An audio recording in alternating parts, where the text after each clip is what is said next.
جب ہم دیکھتے ہیں ایک تو شاہ محمود قریشی کا دورہ تھا، اس وقت ہم دیکھ رہے تھے کہ پاکستان اور افغانستان کے تعلقات اتنے زیادہ خراب نہیں تھے، لیکن جیسے جیسے وقت گزرا، جیسے جیسے پاکستان میں دہشت گردی کی ایک دوسری جو لہر ہے اس میں شدت آئی، تو پھر پاکستان اور افغانستان کے تعلقات بگڑے۔ اور کس وجہ سے بگڑے؟ کالعدم TTP بنیادی اس میں نقطہ تھا۔ اسحاق ڈار نے کابل میں پریس کانفرنس کی، انہوں نے تاجروں کو مراد کے حوالے سے بات کی، اور انہوں نے یہ کہا کہ ہمارا مذہبی ہمسائیگی کا اور بھائی چارے کا جو فریضہ ہے وہ یہی ہے کہ ہم ایک دوسرے کی شکایات کو سنیں، ایک دوسرے کے مسائل کو حل کریں۔ اور جو افغان مہاجرین کی شکایات ہیں انہوں نے اس حوالے سے کہا کہ درست برتاؤ جو ہے، مناسب سلوک جو ہے افغان مہاجرین کے ساتھ یہ کیا جائے گا، اور اس کے حوالے سے اگر کسی کو شکایت ہوگی تو اس کے لیے پھر ایک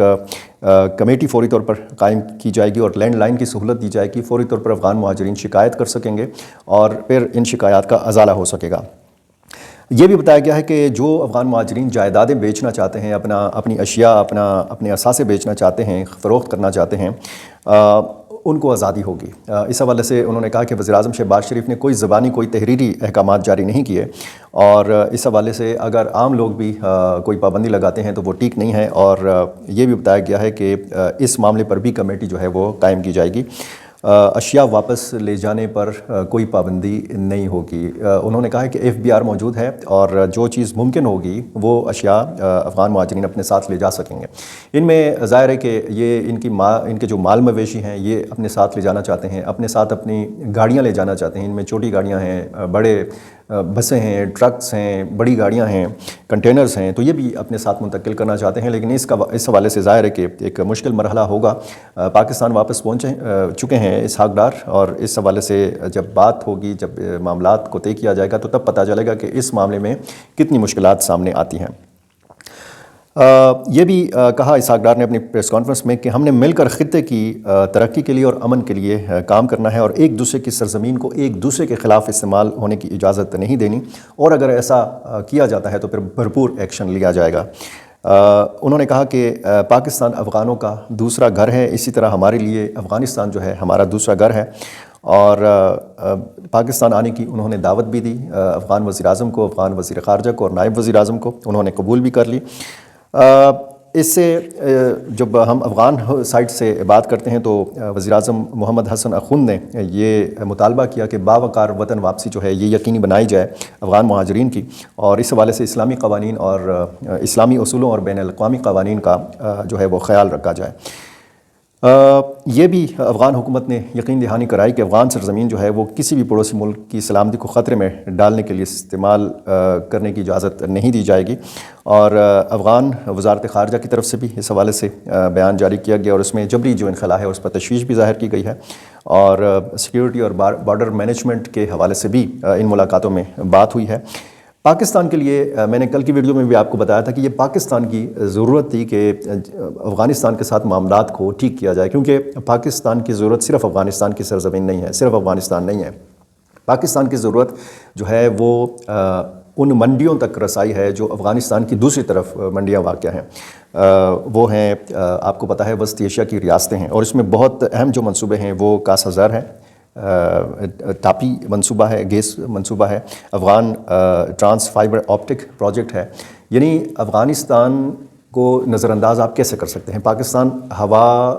میں چھلانگ لگاتے ہوئے وسطی ایشیا کی ریاستوں تک نہیں جا سکتا، اس کے لیے افغان سرزمین اور پھر افغان حکومت کے ساتھ، افغان قیادت کے ساتھ پاکستان کے اچھے تعلقات جو ہیں وہ انتہائی ضروری ہیں۔ اسی طرح تجارت کے معاملات کے حوالے سے بات کی جائے تو افغان تاجروں کی ضرورت ہے پاکستان۔ تو میں بار بار جب اپنی ویڈیو میں بات کر رہا ہوتا ہوں اور پھر میں افغانستان کے معاملات کے حوالے سے بات کر رہا ہوتا ہوں تو پھر میں اس پوائنٹ پہ بات کرتا ہوں کہ یہ دونوں ملک جو ہیں ایک تو ہمسایہ ہیں، ان کے مذہبی رشتے ہیں، ان کے لسانی رشتے ہیں، ان کے ثقافتی رشتے ہیں، ان دونوں ملکوں کو آپ ایک دوسرے سے جدا نہیں کر سکتے۔ سیاسی تنازعات ہیں، ایشوز ہیں جن پر بات چیت کا آغاز ہو چکا ہے، لیکن یہ جو بات کی جاتی تھی کہ جی TTP کے لوگوں کو گرفتار کیا جائے اور پاکستان کے حوالے کیا جائے، اس حوالے سے کوئی بات نہیں ہے، اور کارروائی ان کے خلاف بھی افغان طالبان جو ہے وہ اس حق میں نہیں ہے، افغان طالبان کی جو اکثریت ہے کہ وہاں پہ TTP یا حافظ گل بہادر گروپ کے خلاف کارروائی کی جائے، اور چیلنج صرف ٹی ٹی پی بھی نہیں ہے. اگر ٹی ٹی پی کے ساتھ معاملات طے ہو جاتے ہیں پاکستان کے بذریعہ افغان طالبان، تو پھر ظاہر ہے کہ یہاں پہ حافظ گل بہادر گروپ کی مختلف شاخیں ہیں، یہاں پہ لشکر اسلام ہے، بلوچستان کی جو تنظیمیں ہیں، بی ایل اے ہے، بی ایل ایف ہے، بی این اے ہے، جو بھی مجید بریگیڈ ہے، وہ تنظیمیں بھی ہیں، اور ان تنظیموں کے لوگوں کے حوالے سے بھی کہا جاتا ہے کہ وہ افغانستان میں موجود ہیں، ایرانی اس سائٹ پہ بھی موجود ہیں. لیکن چیلنج جو ہے وہ صرف ٹی ٹی پی نہیں ہے. اب مشترکہ جو چیلنج ہے پاکستان اور افغانستان کا، اور وہ ہے داعش خراسان. داعش خراسان نے بہت رقیق حملے، بہت خطرناک حملے کیے ہیں افغانستان کے اندر بھی اور پاکستان کے اندر بھی. تو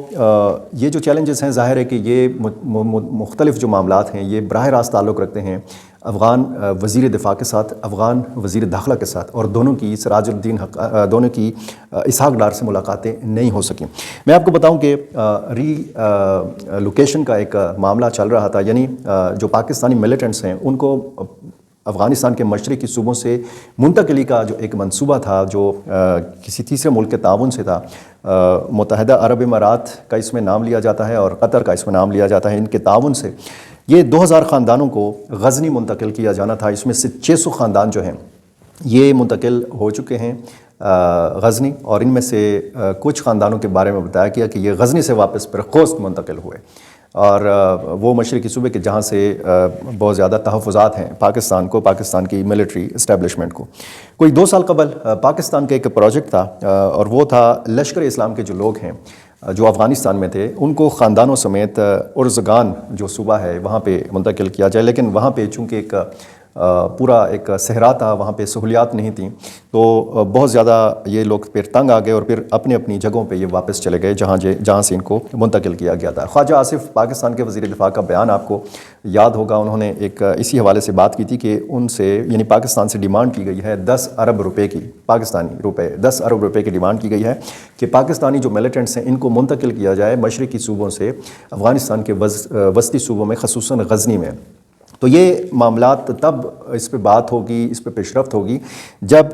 اس میں خلیفہ سراج الدین حقانی جو ابھی تک جنہوں نے اپنا دفتر جوائن نہیں کیا، جب ملا یعقوب مجاہد جو وزیر دفاع ہیں ان سے بات اگر ہوگی اس سارے معاملے میں، پھر قندھار کا کردار جو ہے، شیخ ہیبت اللہ اخنزادہ کا کردار جو ہے وہ بھی انتہائی اہمیت کا حامل ہوگا. وہاں سے کیا رد عمل آتا ہے اس چیز کا انتظار ہے. میرا چینل آپ نے ابھی تک سبسکرائب نہیں کیا تو یہ کر لیجیے، اور مجھے اپنی رائے میں ضرور یاد کیجیے، اور مجھے یہ ضرور بتایا کیجیے کہ آپ کہاں سے، کون سے ملک سے اور کون سے شہر سے مجھے دیکھ رہے ہیں. بہت شکریہ.